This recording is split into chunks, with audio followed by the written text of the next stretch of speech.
halmashauri yoyote ile ili iweze kuanzishwa lazima iwe na uwezo wa kwanza iwe na vyanzo vya mapato, lakini pia iwe na uwezo wa kusanya yale mapato kwa ajili ya kuweza kujiendesha, kwa ajili ya kutekeleza shughuli mbalimbali za maendeleo.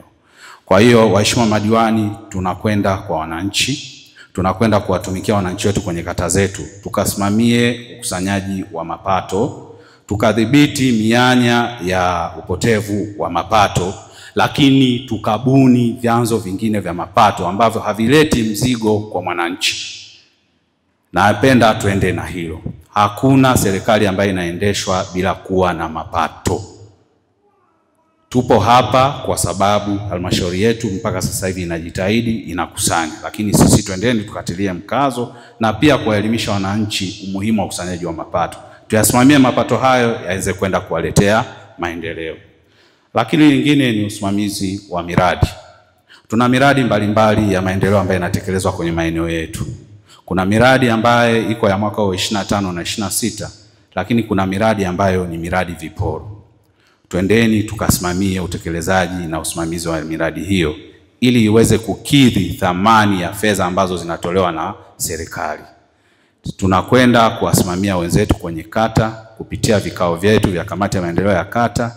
Diwani pia una wajibu wa kupanga ziara mbalimbali katika eneo lako, kutembelea na kwenda kuangalia namna ambavyo miradi hiyo inatekelezwa ili uweze kuisaidia halmashauri iweze kufikia malengo ambayo imetufikia. Mheshimiwa Mwenyekiti, lingine ni mahusiano. Mtu akitoka hapa anajua kabisa kwamba nakwenda kule kwenye kata fulani atanikoma. Tusifanye hivyo. Niliyotangulia kusema toka mwanzo, diwani ni kiongozi.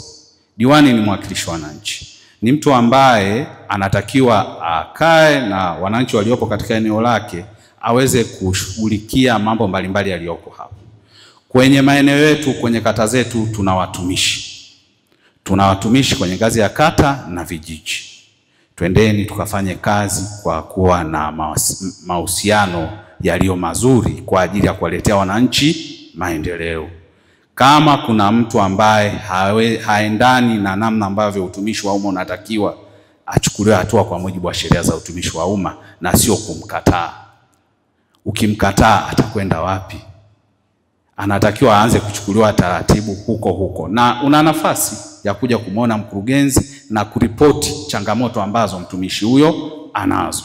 Kwa hiyo tuwe na mahusiano mazuri kwa watumishi waliopo kule kwenye maeneo yetu kwenye kata, lakini tuwe na mahusiano mazuri na watumishi waliopo kwenye ngazi ya halmashauri, ngazi ya mkoa pamoja na taifa kwa ujumla.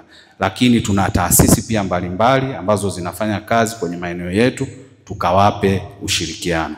Tusiende kuibua migogoro. Sisi tunatakiwa tuwe mstari wa mbele katika kutatua changamoto hizo kupitia vikao na namna ambavyo unaona inafaa. Mheshimiwa Mwenyekiti, la mwisho ni usimamizi wa fedha. Fedha za serikali zipo mpaka ngazi ya chini. Mapato yanakusanywa, matumizi yake yalivyo kwenye ngazi za chini. Kwa hiyo pia ni wajibu mojawapo wa diwani kuweza kufanya shughuli hiyo katika maeneo yako. Una jukwaa kubwa la kuweza kushughulikia mambo hayo. Tumsaidie mkurugenzi pamoja na management yake pamoja na mwenyekiti wetu ambaye tumemchagua, ili tukifanya kazi kule chini, huku juu mambo yatakwenda vizuri sana. Na halmashauri yetu kama inakusanya vizuri na fedha zinatumika vizuri, basi wananchi watapata maendeleo ambayo tumeyakusudia na yale ambao tumekuwa tumewaeleza kwenye ilani yetu na ambapo tupokuwa tukitembea kwamba tutafanya 1, 2, 3. Bila kuwa na fedha hatuwezi kufanya hayo. Kwa hiyo tukadhibiti usimamizi wa matumizi ya fedha na mambo mengine ambayo yanaendana na hayo. Mheshimiwa Mwenyekiti, najua una nafasi ya kuja halmashauri kwa wiki mara 2. Nafikiri pia ni nafasi pia ya wewe kuweza kusikiliza, kutatua changamoto mbalimbali ambazo zinawakabili watumishi waliopo hapa, lakini na waheshimiwa madiwani na wananchi ambao wametuweka hapa. Kwa hiyo hilo unalo na nafikiri utalitumia vizuri. Lakini waheshimiwa madiwani, mna nafasi ya kwenda kutatua kero za wananchi. Kuna kero ambazo zinatolewa kwenye vikao, kwenye mikutano mikubwa ya viongozi, lakini ukiangalia ni kero ambaye diwani angeweza kupita kule na kufanya majukumu yake vizuri, isingefika kwenye ngazi za juu, hasa migogoro ya ardhi ambayo ipo kwenye halmashauri yetu. Tusiende kuichochea, lakini tujaribu kuimaliza.